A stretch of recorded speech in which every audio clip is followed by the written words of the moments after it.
when I went through the university in the late 50s and early 60s, there was not a program like that. But to tell the truth, I did not know that there was a profession out there. I found that programming was something that I enjoyed doing. I felt that that was such an important part to not only offer programs, but to be able to be part of the community and listen to their needs.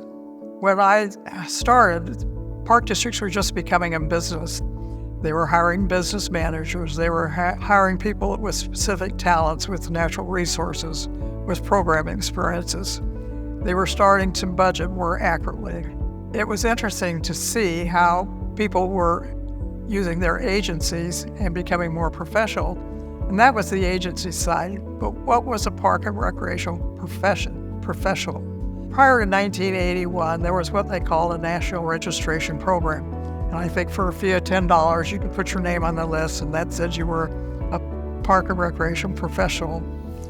Over the number of years, they decided that they needed more specific requirements. The National Park and Recreation Association Board of Commissioners finally said that having a certification would be advantageous to the agency.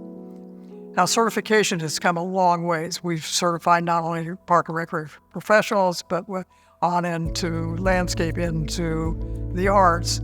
And it's become more of a philosophy now that people be certified in whatever field they are is so absolutely essential, because as a professional, you need to go out and continue your education.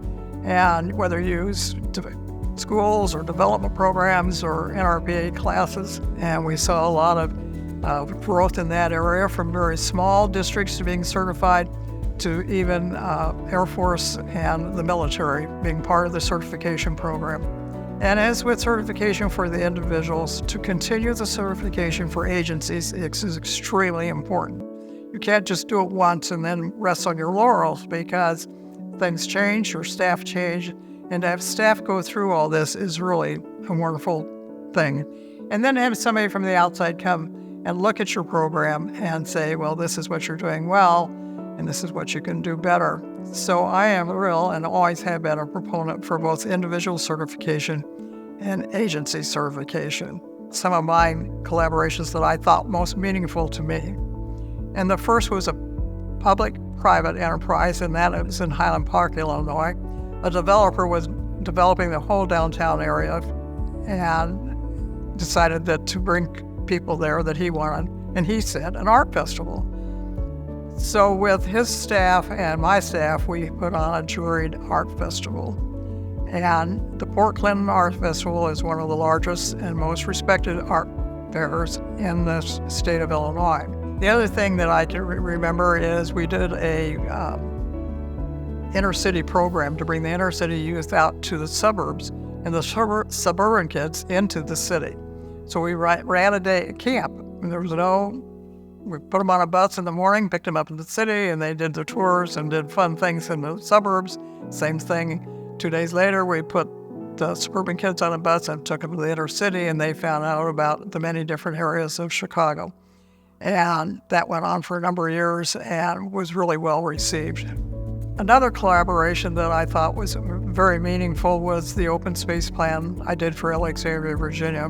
We were saving open space and opening up open space. Now you can walk pretty much from Mount Vernon all the way to Washington, D.C. along the Potomac River on open space.